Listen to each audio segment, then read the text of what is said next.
Okay, this is where we are. Excuse me. See at the bottom of your program, this is what you can read. It doesn't, some has been taken away, or some has been added, but I'm speaking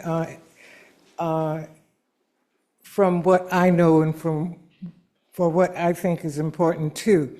This information is important to introduce Professor Green. What I'm about to do is thank him so kindly for coming back to be with us, and also thank you to Mrs. Green, Mrs. Brown Green, and Doctor. Absolutely, absolutely. I tell you, they make me,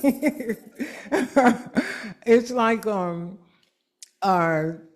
having royalty. And I say that because of the work that has been done, the work that I'm aware of. When I first got to know Professor Green, he was riding around finding kids who didn't go to class. I won't say jack them up. He didn't, because that's not his style.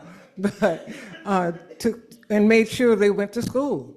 It was not his job, but that's the kind of person he seems to be. He is, not seems, he is to our community. That's why I said it's like royalty, because good people are doing good things in our community, but we don't hear about it so much. We don't hear about it so much. Many, many years ago, ethical culture acknowledged Professor Green with, and acknowledged in his work, he stopped and had time for calming the folks in, I think, Crown Heights, had the collective there, Crown Heights Youth Collective. And in my program at Prospect Heights High School, my students, sometimes students would get into whatever. And if I said that I was going to tell Mr. Green, I could, he was not harsh with them, but they had such respect for him that they didn't want him to know. So I said, well, come on with some cashew nuts and then maybe we can talk. So it's been my pleasure to work and volunteer with Professor Green, and also with Dr. Myra Green Brown. Myra Brown Green. I just did that time. It's been my pleasure. And I must mention something too that's not written here. Perhaps folks don't know. Their children are fantastic. They have fantastic children. And it's quite marvelous when you have your children following in your footsteps on some level. And I say some level because these are teachers here, and that's what you find at in their home. Their children, somebody's teaching something. And I think that's quite impressionable. Not only do they see this with their parents, but they just decided, well, this is what I'll do also. So with that being said, I started to say Doc, but that's inappropriate because that's sometimes what he's called, Doc. I give you Professor Green, Professor Richard Green. Thank you. Oh, and I'd just like to mention too, Dr. Green has been with us when we were at the other site, and I spoke with her today. It's a possibility that she could be with us another time, perhaps during Women's History Month. She's an outstanding quilter. Not only a quilter, but I'm impressed with it so much because I quilt not like her, not like her. Professor.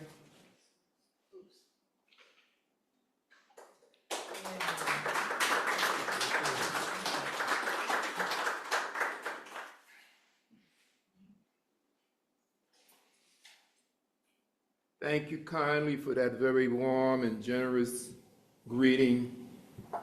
It's Wilson. Thank you all for inviting me over here with you today. Being it Father's Day, which is special for all of us in here. And it's an honor to be part of it again and to have these folks. Dupre said was one of my students when she was a youngster. She's still a youngster. And it's been a serious experience when I work with you all, and I've been part of this. In fact, thinking still on Prospect Park West. I remember coming over there, and that was such a beautiful group and gathering, and this is as well. So I thank you kindly all for inviting me back again to talk about Juneteenth. Now, when you hear of Juneteenth, I remember as a young boy, I lived in Texas, and in Texas, Juneteenth at that time was a major holiday. Big event, food, the whole nine. But it kind of settled back when I came to New York. It wasn't as popular or well known as it was there.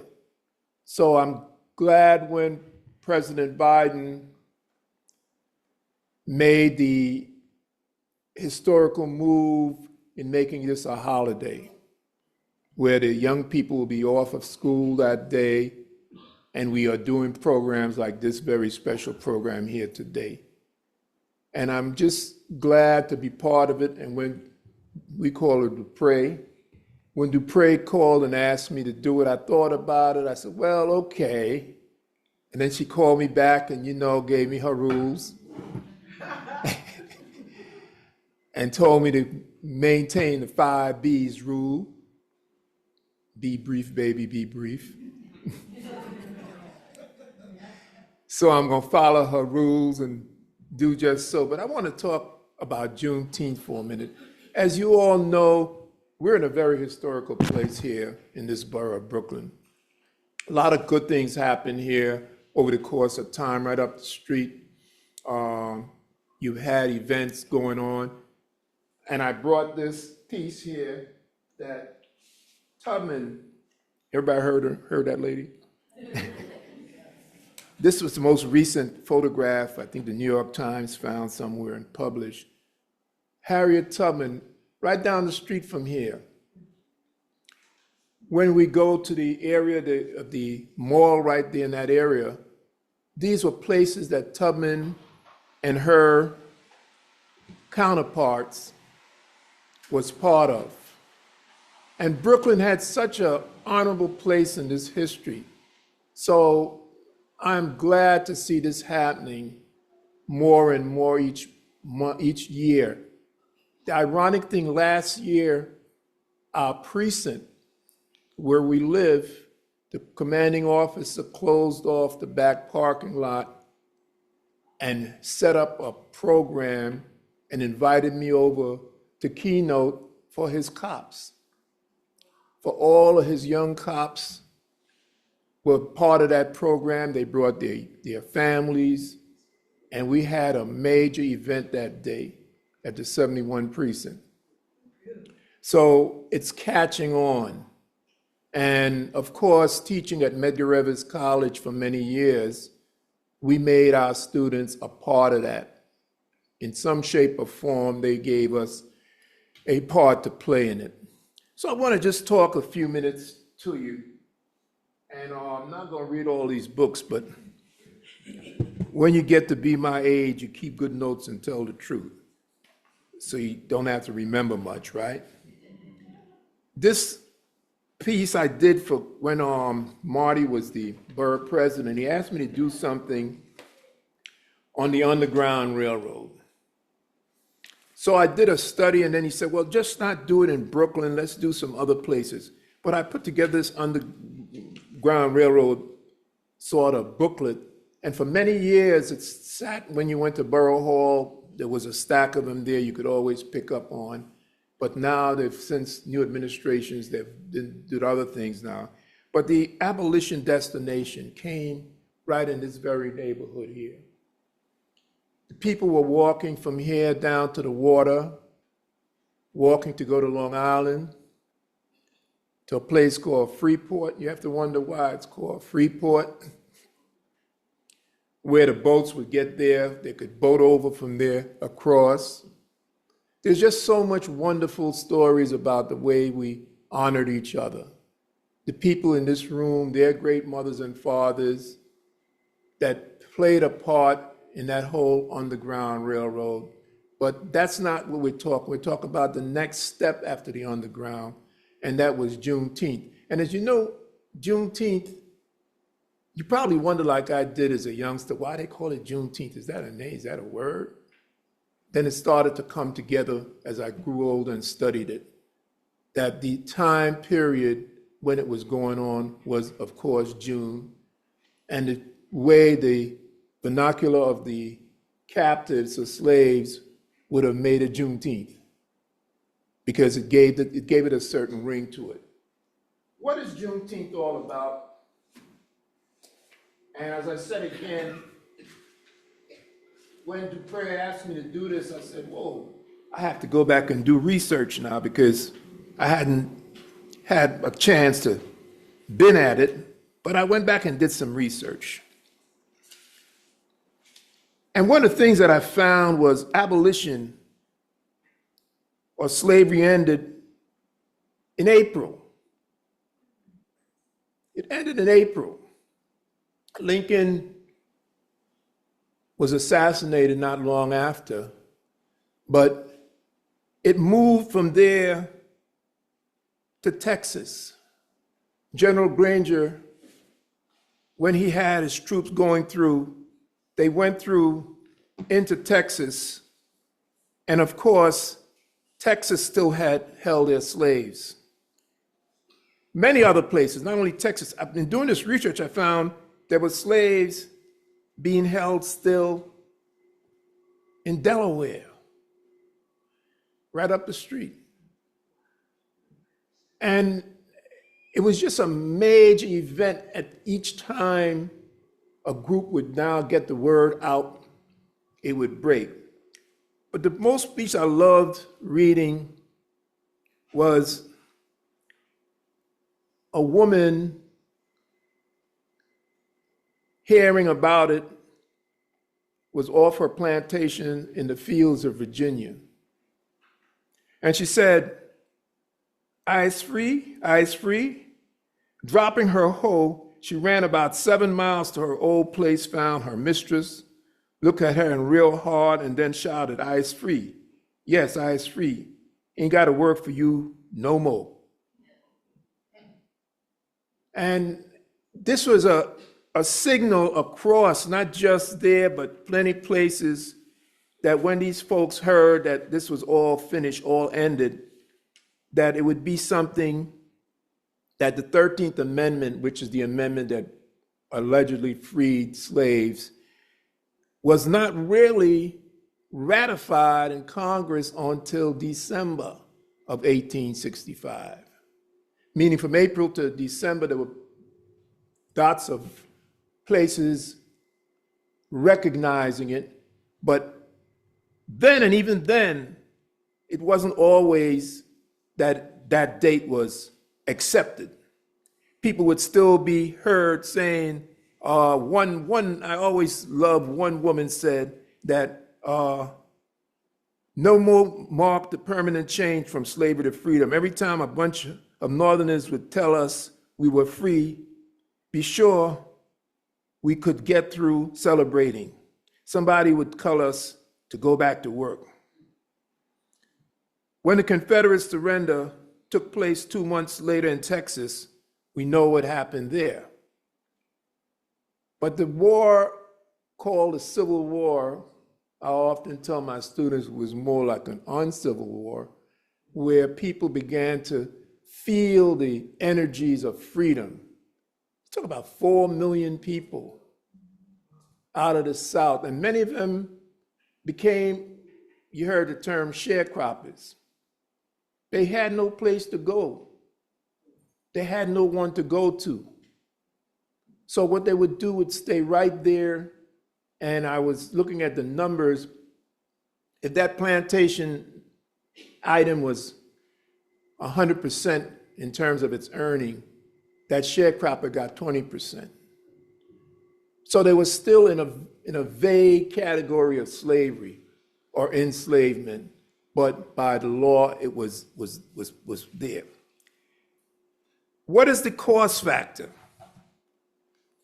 Many years ago, I put together this book on graffiti and found out that the numbers of people that were involved and touched by this whole piece was all age groups. We found age groups going from a child sold for a certain amount. Meanwhile, a middle-aged adult sold for a greater amount or a lesser amount.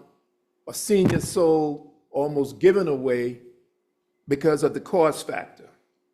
So emancipation changed the whole rhythm of this nation. And it's still happening. It's still working. It's still changing.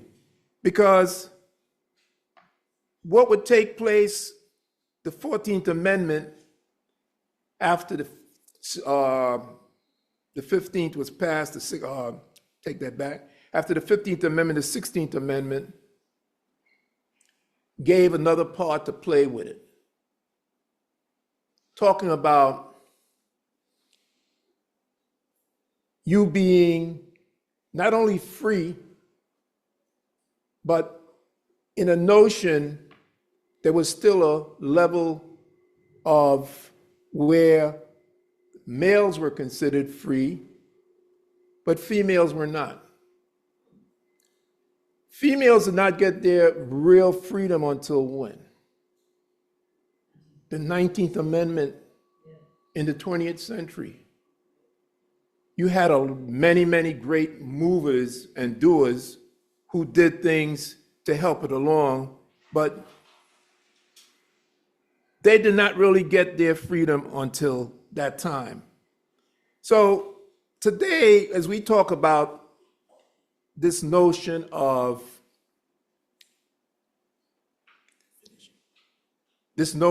freedom, we want to put it in its historical contents. They passed laws after even the freedom took place of the vagrancy acts. If you were caught out here walking and didn't have a job, or you didn't have a master to take care of you, you were considered a vagrant. And I found doing research that some of those vagrant laws were still in effect in our lifetime in parts of the South, where they were still being, where at that time,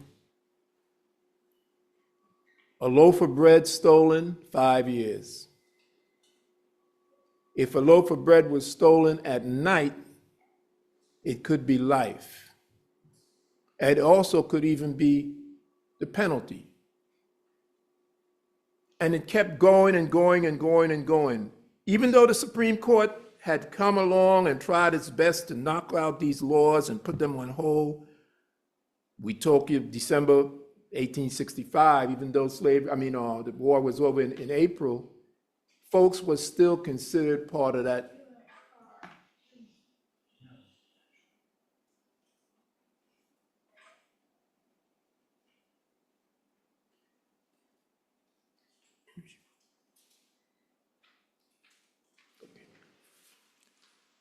People were still talking as if it was going on.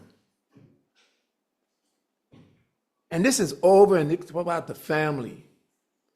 They said one man walked eventually over a course of time over 600 miles in search of his wife and children. Why? Because times when the height of slavery, a family could be sold from here, and you had over 50,000 slaves here in Brooklyn. They would be bought from here and sold to a group down in Virginia or Maryland or Alabama, wherever it went to. So you separated. Fathers and mothers and children, as we celebrate today, Father's Day. If you see the story of fatherhood, it was a deep story. It was a story that's unbelievable, where one writer wrote of one father used, as they call, bucks. They moved them around from plantation to plantation if they wanted a certain quality, if they wanted height, if they wanted muscular strength. These fathers would be moved, or these men would be moved to impregnate these women to have these children. And when you look at that, there's a book written on it, and when you see the birth dates, it sort of takes you back. One family's birth dates, how many different children are born in this 1 month from different mothers, but 1 month. A deep time in history, a very, very powerful time. So when we talk about this notion of Juneteenth happening, it's far more impressionable than we can ever imagine. Every time I look at it, I say sometimes, what was it that kept, and you got to remember, be reminded that we kept this thing going, and I'm saying we, and I'm using it that we here, but the nation kept it going right into the 20th century. As I said again, the prison industry. The prison industrial complex is a very, I might say, modernized version of slavery. Because once a person is incarcerated, and you have to think right now how what we're seeing happening in the nation right now. If you ever downtown Brooklyn, go by the courthouse and see how the loads of vehicles are now coming back in with young men and women into the prison industrial complex. Because there and only there in times that, what does the 13th Amendment say about prisoners? Very simple. What does it say? That's the exception. That is the exception. Once you're lawfully convicted, you're going to go back into slavery. They had to, Lincoln was forced in many ways to put things down, not that he wanted to, but he had to make moves to make it happen. He knew that if he didn't make moves, it wouldn't happen. So when you talk about giving them freedom, I'm not going to give them freedom all the way. I'll put an exception in there. When you're duly convicted of a crime, so every institution in the state of New York that's holding prisoners now, go down to Rikers and all, they're actually enslaved. Juneteenth never reached them because Lincoln had to make that exception. Not that he wanted to, but he knew the only way he would get this through would make this exception. Once you're duly convicted of an offense, you become a slave again. So the day when we celebrate Juneteenth, we have to make a conscious effort in our own worlds and the things that we do to make it such that it doesn't keep going back, that we keep improving. We keep improving because we need the improvement going that we don't see what they were seeing after emancipation, which we thought was a revolution. But before we could get through the 13th Amendment to the 14th, which equal protection, due process, those are very important. Equal protection, due process, that's the 14th Amendment. If you had to word it, that was all you need to put into it. And then the 15th, of course, vote. We're voting next week. In fact, we started voting today. Voting was, again, just males.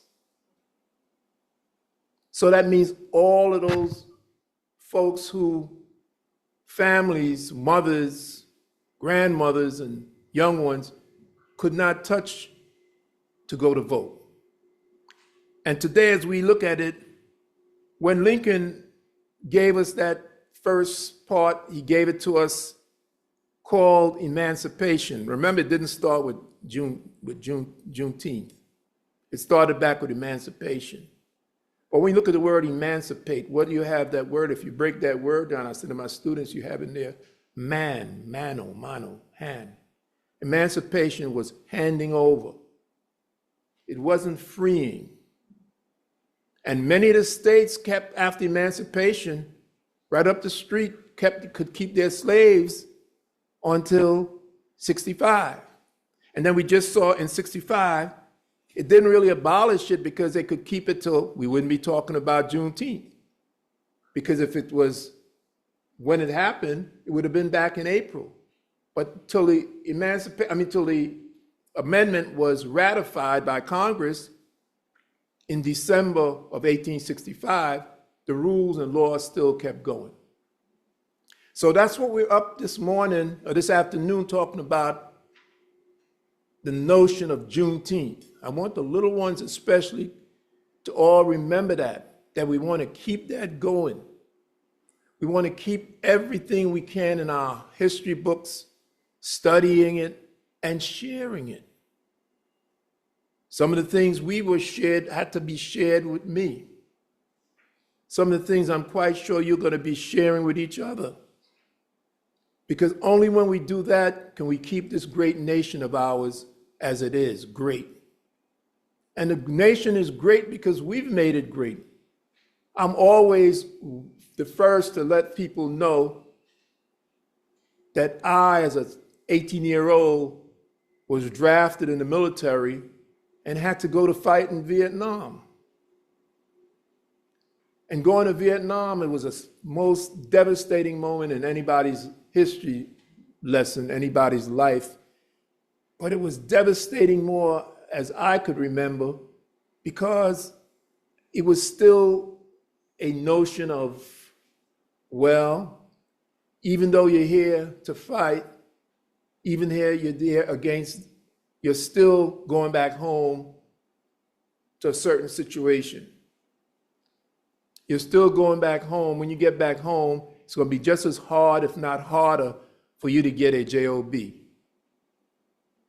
After you've done the military and after you put your life on the line and after you've seen many of your friends not come back home, it was still there. So Juneteenth is special always when I think about it, that it spells out to the nation that even though way back then, the President of the United States finally said, make this a holiday. Make this a time when the young people don't have to go to school. Make this a time when we have a event like this afternoon. It's important. A couple other things. As I said again, my 5 B's rule, but I want to share a couple of things with you that's so very, very special. This book called Voices from Slavery, if you ever had a chance to look at it, 100 authentic slave narratives. And these narratives come all the way into our, well, not into our time now, but some of them, many of them came into the 20th century. I'll share a couple of them with you.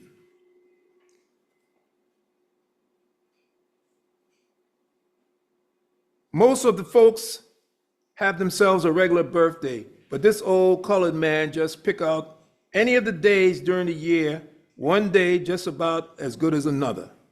I've been around a long time, but I don't know when I got here.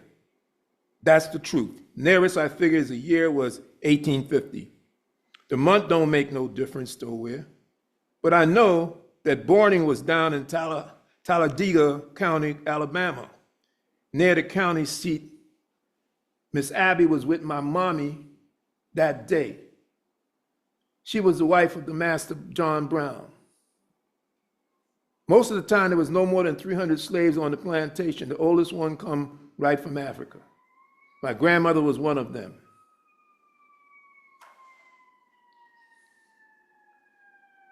I was born near Memphis, Tennessee, on the old Ben Moore plantation. But I don't know anything about the Old South because Master Ben moves us up all of Missouri, about the 14 miles east to Westport long. Mary Collier was one of my mother's names before she was a Moore. About my father, I don't know.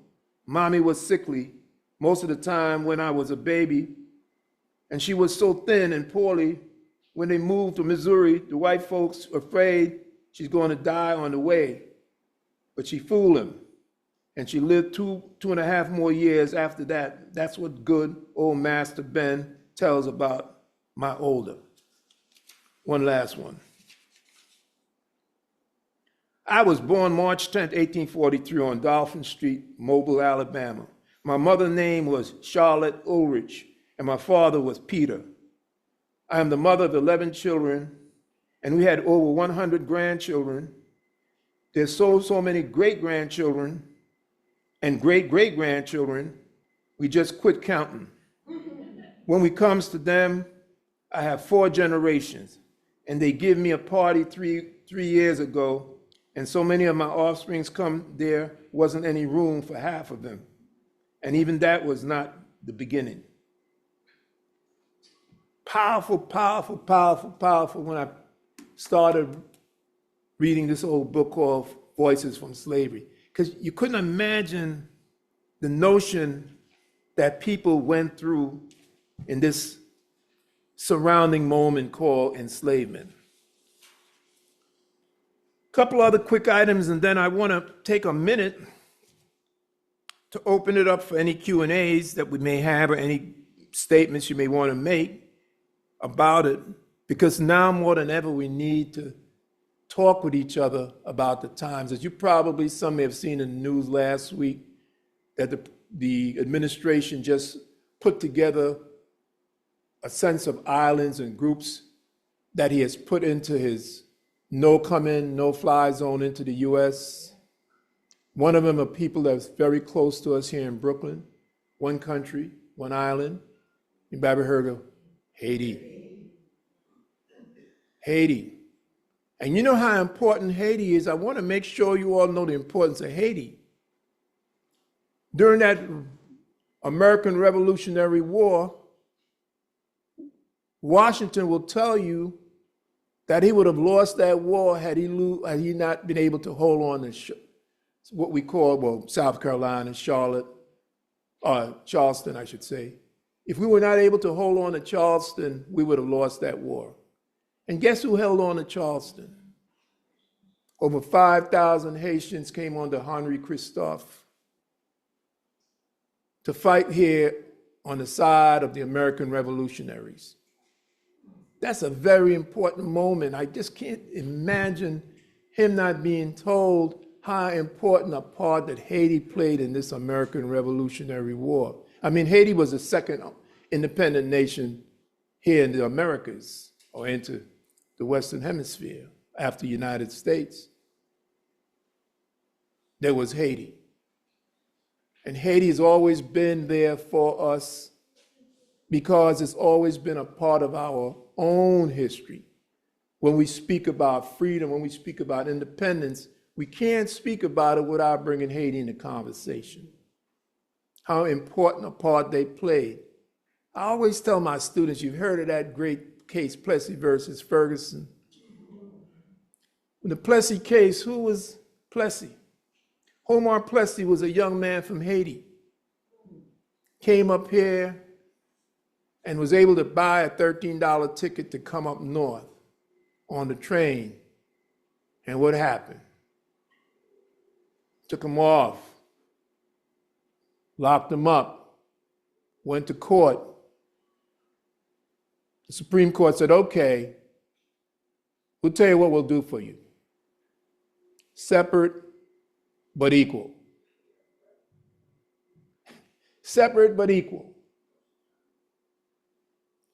And we stayed in separate but equal till I was getting ready to go to school in Texas under the Brown case. Brown versus the Board of Education, Topeka, Kansas, Myra's hometown, Myra's family's hometown, down in Farmville, Virginia, that area there. That was our part of history to this great nation. And the schools, I remember when I came up to New York and it went to school it was an integrated school, it was like a new life. It was a different life. I mean, I loved when I went to school in Texas. I went to Dory Miller. Anybody heard of Dory Miller? Yes. Dory Miller was that young man when the attack of Pearl Harbor that ran up on the deck and defended the boat that he was on. He was later, and we wondered why he didn't get the Congressional Medal of Honor, but he was killed later on in the war in another battle. But Dory Miller was the young black man who was on that ship, and guess where he was? Down in the kitchen. He ran up from the kitchen to the deck when he heard the attack taking place.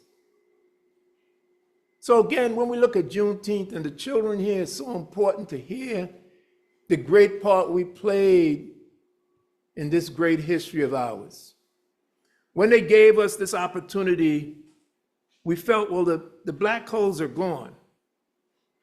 By 1870, Hiram Rebels was a senator. He only lasted for 6 months, I think, but he was a black senator. We made our strides no matter where and what we strove. We had no choice. We strove. We made it happen. Talk to your grands and your great-grands, our parents, and they'll tell you they've seen it. And it's not only, like I said, this was not just the black folks in America, but in doing my studies, I found some paperwork on the Irish, what they went through in the 1840s.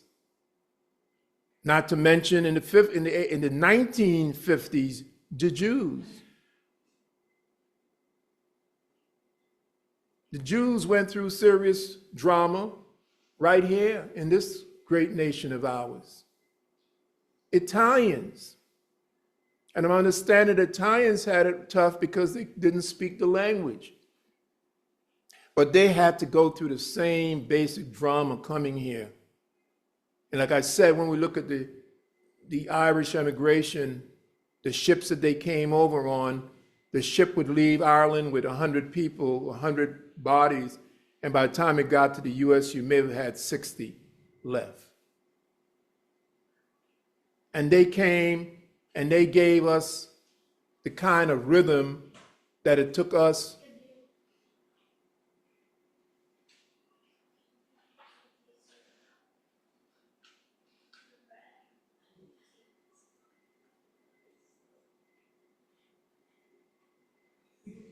Oh, no, someone's moving back.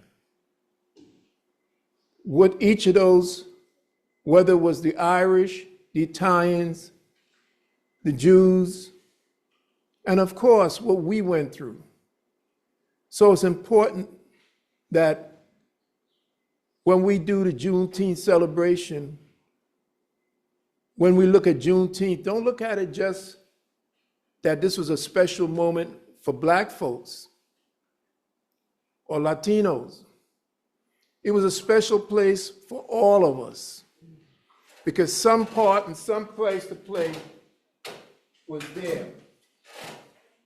In another couple of moments,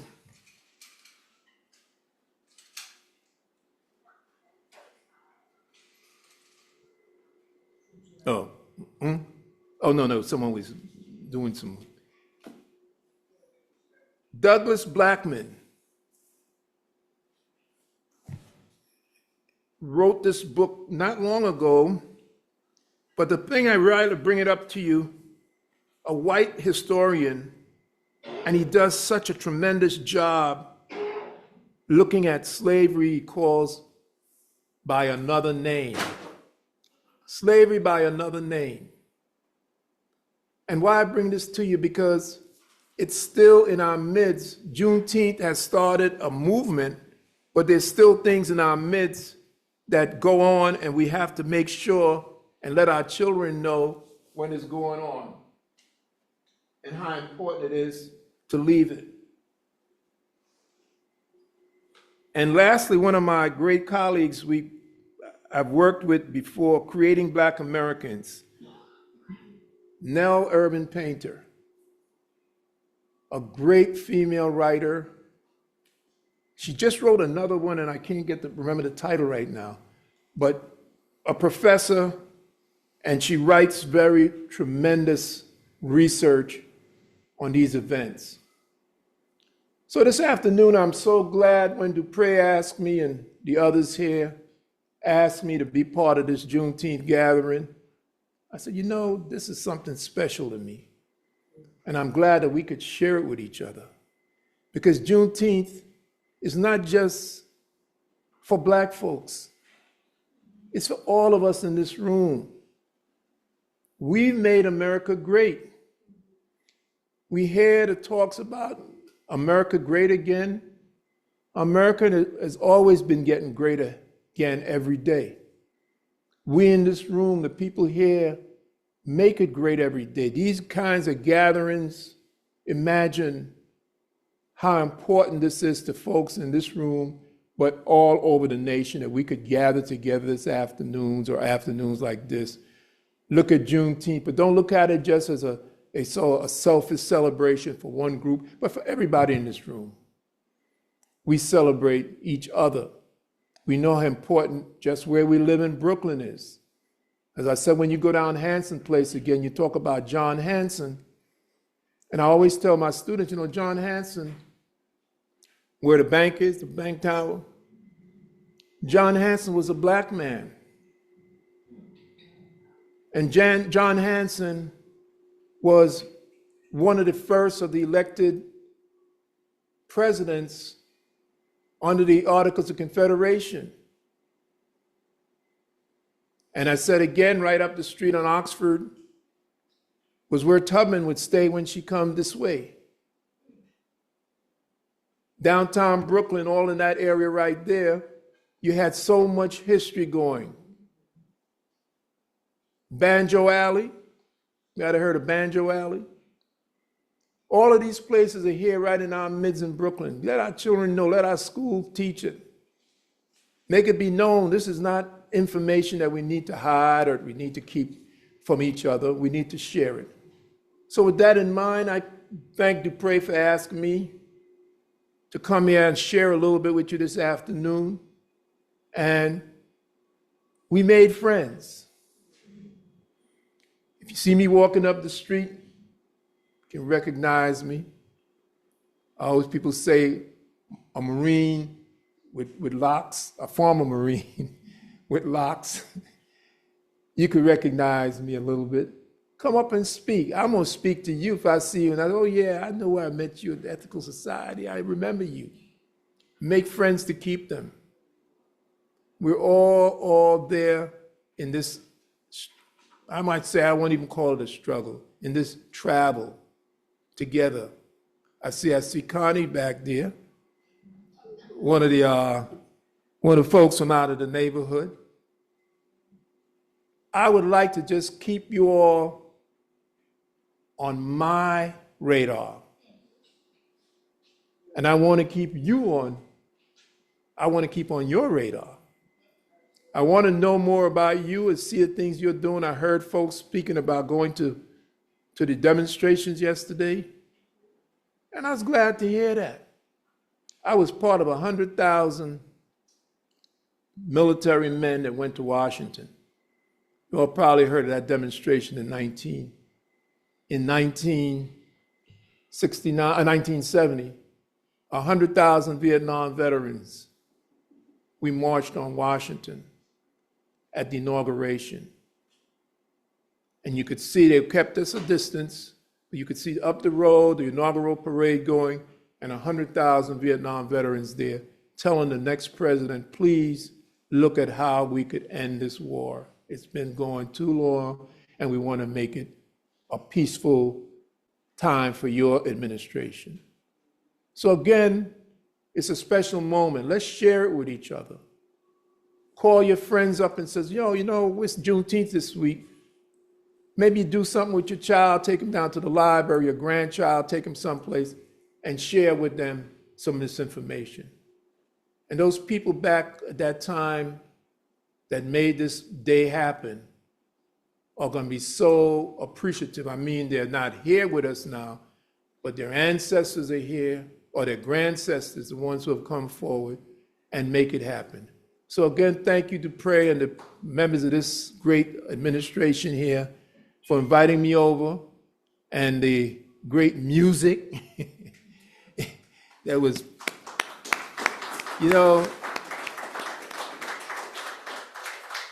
they say music is what angels twice singing. It's so important on playing, and I want to just thank you all for it. And I'm going to open it up. Anybody have Q&As? Mike here, for anyone who has questions, like,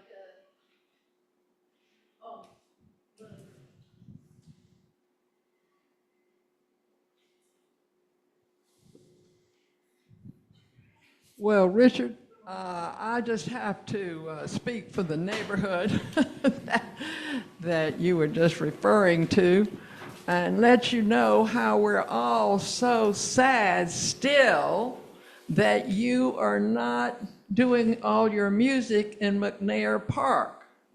We are very unhappy, and we want to know, we've been talking about it. Actually, we've been talking about it in Mount Prospect Park.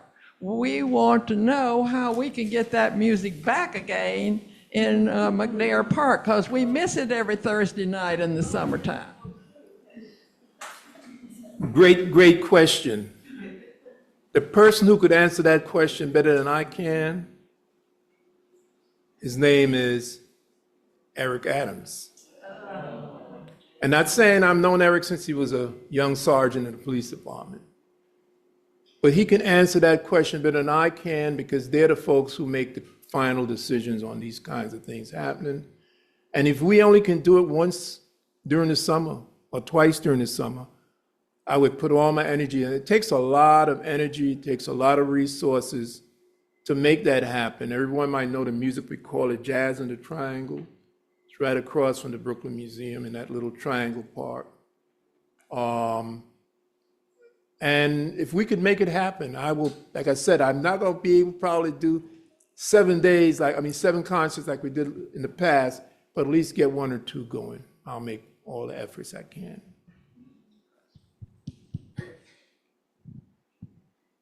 Anyone else?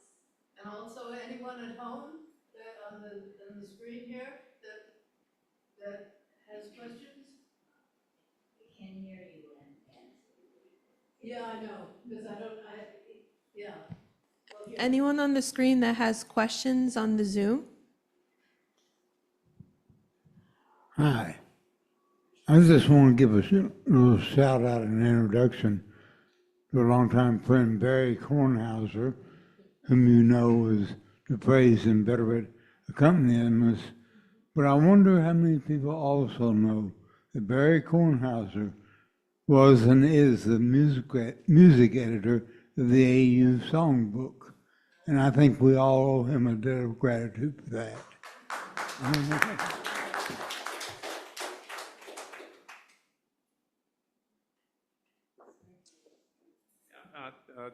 Professor, I think it's just amazing how intricate the history of slavery and the post-slavery period is. Just thinking in terms of the prison industrial complex, which you touched on, thinking about, say, the industrial prisons in New York with Sing Sing, currently called the Ossining Correctional Center, starting being built on the side of a marble quarry, so that the inmates could mine marble, and Dannemora being built on the side of an iron mine, so that the inmates could go ahead and mine iron. And then, over the years, the reforms that have not done enough to reduce the prison population in terms of probation and parole for detainees the release on recognizance, but just the notion that there are so many strains and so many parallel acts, and I thought you covered many of them so well, and I appreciate that detail. Well, good point, because I taught one of my first teaching jobs out of college was at a prison. I taught at Green Haven. And when I taught there, it was 36 prisons in the state of New York system. Attica came, well, Attica's one of them, but now we're up quite into the 80s of prisons in the state of New York. Some are closing.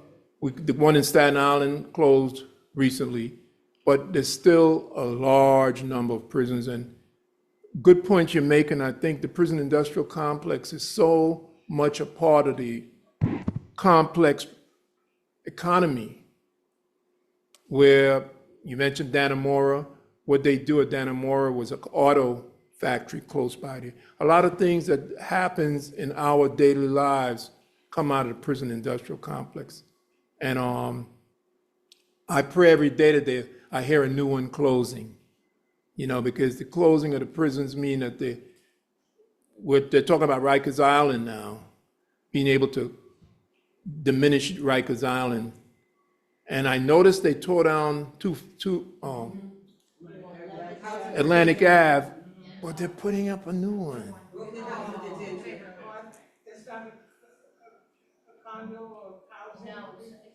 It's going to be another prison. Yeah, it's going to be another prison. So, but you all are the voters. You all are voices in this room are the people who make make the sounds that the political leadership listen to. Write a little letter.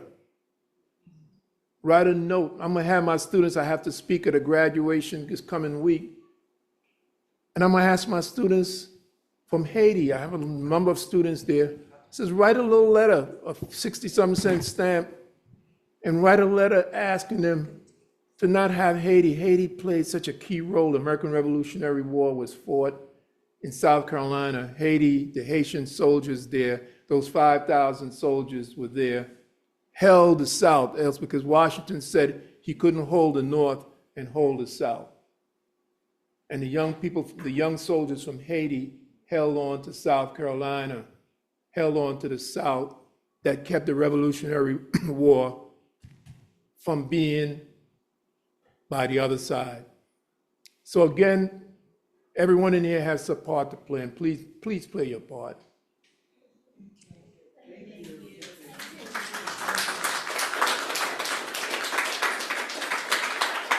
Professor, do you have time for two more? Professor, do you have time for two more? Oh, yeah, I'm with you. I think my 5 B's rule, I was just following the praise. Time. Oh, so I just wanted to say, as a third generation Haitian American, thank you for mentioning the importance of Haiti. It's very sad that, as that's my culture, that I didn't know that about North Carolina. So public school system, you know how it is, you only get one section of the textbook, even about Black American history. But I was wondering if you can recommend any books for us to read, specifically about like Haiti and its relations with the US. Good question. The young lady I mentioned, the professor I mentioned, Nell Irvin Painter. Get the sister's book. And as I said, I was so impressed when I met her, because I'm a historian, but I found this sister was a serious historian, So she got the book and she read, thanks so much, and she signed it for me. And it was so special because, like I said, her information is there. And there are a number more. And what I'll do, I will give Dupre has an email, and I'll give you my bibliography listing of other informational books on Haiti. Haiti played such a key role, and I want people to keep that in mind. Haiti's role in the American history. Haiti made this history. You would have had a winning of a Revolutionary War had the South been lost and Haiti held on to the South. And you hear a lot of different things about the places in Haiti, dictatorships and all that. Pay it no mind. Haiti played the role to give us a new democracy. And that's what we were all about. I wanted to make a comment. Am I good? All right, I wanted to say a couple of things. First of all, thank you so much. You're very welcome. We have a very serious historical operation here through Lucy's Children. Fortunately, many of the people in this room have not followed us, but we had a very detailed analysis of the historical chronology to Juneteenth. It was entitled 19th Century America, Fins, Fugitives, and Friends, and that was held in 2020.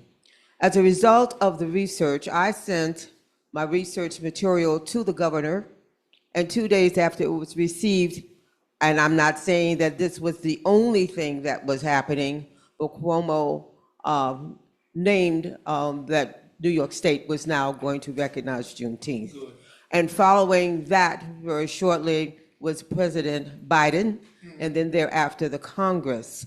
And the question was simply asked of the governor, why aren't we celebrating Juneteenth?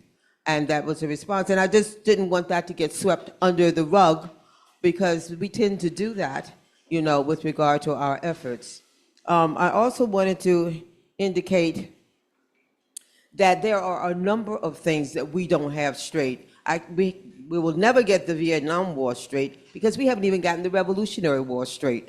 You know, the mythology that is woven into the historical annals is very difficult, and it takes a lot of academic work in order to untangle it. So I just want you to know we have not been sleeping at the wheel, and some of you, hopefully, when we advertise, you will come. Thank you. We have someone here from Haiti today, Oh. who you know from the past that John just got his citizenship to the United States, which we're so pleased.